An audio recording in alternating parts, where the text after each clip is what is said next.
slow up, no I don't take shit. I got no love for the fakeness. If you wanna play tough and wanna hate this, I'll always show up.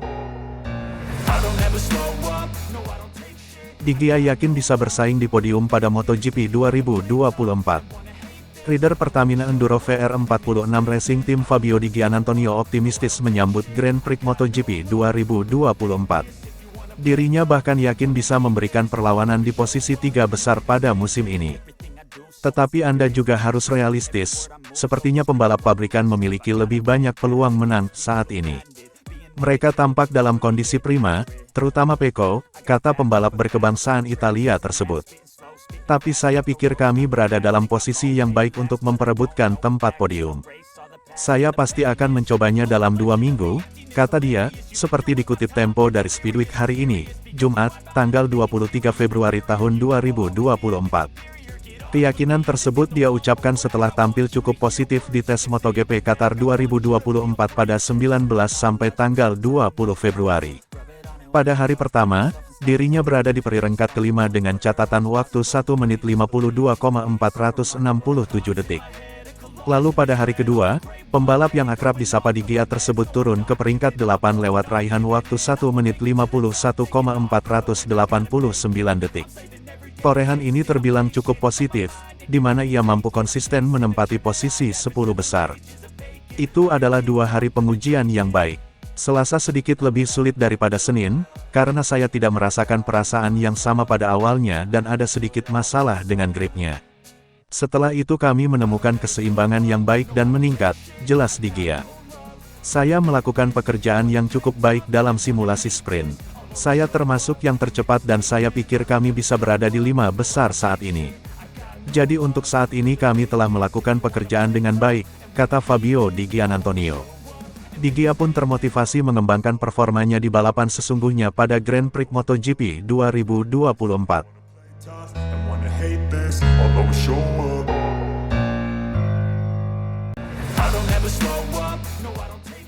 Bukan Marc Marquez, penunggang GP23 terbaik adalah sang legenda. Ada 4 pebalap yang menunggangi Desmosedici GP23 pada musim ini. Ex-rider kelas 500 cm3 Simon Cravar, menilai Fabio Di Giannantonio paling sip menungganginya.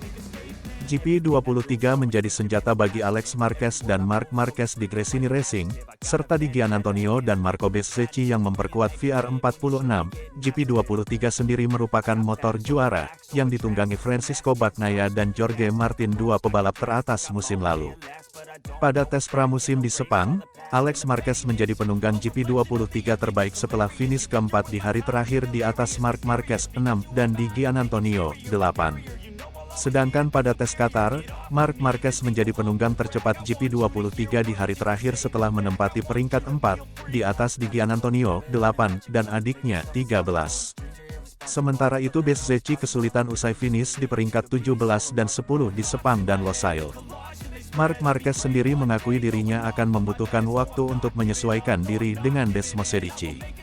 Apalagi, juara dunia 8 kali itu sebelumnya menghabiskan 11 musim dengan menunggangi motor Honda. Fabio Di Giannantonio memang bukan pebalap GP23 tercepat di dalam 2 tes resmi pramusim itu. Meski demikian, Cravar punya beberapa alasan mengapa pebalap Italia itu justru akan paling bersinar dibanding rival-rivalnya tersebut. Saya harus mengatakan Di Gia, cetus Cravar dilansir Crash. Baik di Sepang maupun di sini, dia paling cepat klik, dan sejauh ini menjadi yang paling nyaman. Dia sudah menemukan setelan yang nyaman dan membuat putaran waktu yang bagus yang tercepat. Jadi dia mungkin pebalap yang paling impresif karena dia melakukannya paling cepat.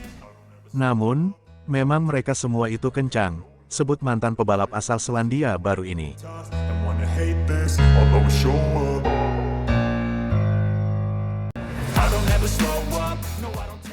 Honda terpuruk di tes Qatar, Luca Marini ungkap masalahnya.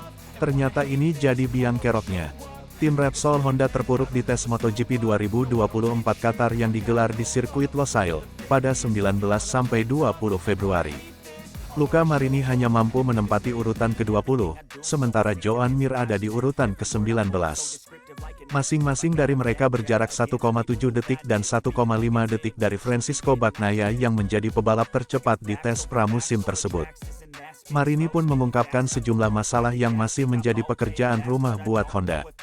Kata Marini, motor Honda RC213V masih memiliki masalah di ban belakang, yakni cengkeraman ban belakang ke aspal masih dirasa kurang menggigit. Sepertinya jarak kita masih jauh, tapi feeling di motor hari ini sudah membaik, jadi di satu sisi saya puas, ungkap Marini dikutip dari Crash.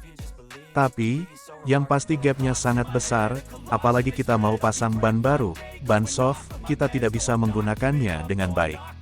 Saat ini kami benar-benar memulai dari ketertinggalan, kami perlu bersabar sampai saatnya tiba, sambung dia. Lanjut Marini menjelaskan, saat ini Honda RC213V masih cukup payah saat diajak masuk tikungan, saat berada di tengah-tengah tikungan, dan saat keluar dari tikungan. Di momen tersebutlah pebalap-pebalap Honda kehilangan banyak waktu. Yang pasti ada kekurangan pada beberapa hal lain pada motornya. Tapi untuk saat ini, cengkeramannya tidak memungkinkan kami untuk menjadi cepat dan kuat, terutama dengan ban belakang yang lunak, juga dengan kecepatan pada ban bekas, ujarnya.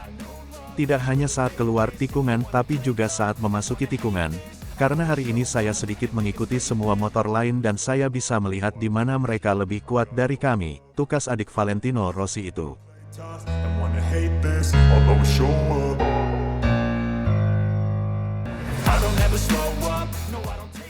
Dua rider Pertamina Enduro VR46 bersinar di tes MotoGP Qatar 10 besar, bikin bangga Indonesia. Catatan membanggakan dibuat oleh duo rider Pertamina Enduro VR46 Racing Team menjelang pembukaan musim 2024.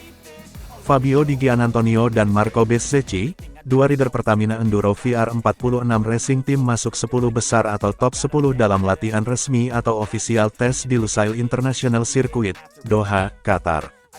Dikutip dari rilis resmi Pertamina Enduro VR46 Racing Team sebagaimana diterima suara.com, tim balap milik legenda MotoGP Valentino Rossi ini memungkas pre-season test atau tes pramusim di posisi P8 dan P10. Serunya, kedua rider, Di Gia dan Bez memaksimalkan waktu pengetesan malam atas tunggangan andalan mereka, Ducati Desmosedici GP23. Adapun catatan waktu yang mengantar keduanya masuk top 10 adalah posisi ke-8 Fabio Di Giannantonio dengan 60 lap, 1 menit 51,489. Posisi ke-10 Marco Bezzecchi dengan 49 lap, 1 menit 51,678. Catatan waktu yang ditorehkan Fabio Di Giannantonio memiliki selisih hanya setengah detik dari pemimpin klasemen, Pecco, Francisco Bagnaia di catatan 1 menit 51,952. Hasil seru dibuatnya di penutup simulasi sprint. Senada Marco Bezzecchi, yang mampu melakukan peningkatan kecepatan sejak lap pertama, dan ia puas dengan kemajuan dalam 2 hari pengetesan di Qatar. Saya senang, dibandingkan saat tes Malaysia kami sudah membuat kemajuan dalam melangkah. Memang, belum sepenuhnya puas dengan time attack, karena belum bisa memanfaatkan potensi motor secara maksimal, papar Marco Bezzecchi. Akan tetapi soal kecepatan sudah mendekati grup terdepan, setelah Francisco Bagnaia, Enea Bastianini, dan Jorge Martin, kami semua bersama-sama di sana. Saya masih butuh waktu lebih dekat dengan Ducati Desmosedici GP23 dan memanfaatkan ban baru secara maksimal, tandasnya. Sementara Fabio Di Giannantonio mengingatkan bahwa tes pramusim ini masih gambaran, belum lagi balapan yang bakal dipentasakan di Lusail International Circuit pada 8-10 Maret. Kita tidak boleh lupa bahwa ini hanyalah sebuah pengetesan. Kami membawa pulang hasil menarik, approach dengan tim dan grup yang baik, serta terus berkembang, papar Fabio Di Giannantonio yang baru bergabung dengan tim Valentino Rossi tahun ini. Para pembalap memiliki kekuatan lebih, dan kami berjanji memberikan yang terbaik, lanjutnya. Senada diungkap Pablo Nieto, tim manajer Pertamina Enduro VR46 Racing Team. Seluruh tim melakukan pengetesan dengan baik. Levelnya sangat tinggi bila dibandingkan 2023. Para rider teratas di top 10 atau top 12 sangat kompetitif. Saya puas dengan kinerja tim kami di Qatar. Fabio dan Marco siap untuk balapan pertama. Jadi apa yang bisa saya sampaikan? Kami tak sabar menunggu balapan pembuka 2024, pungkas Pablo Nieto penuh semangat.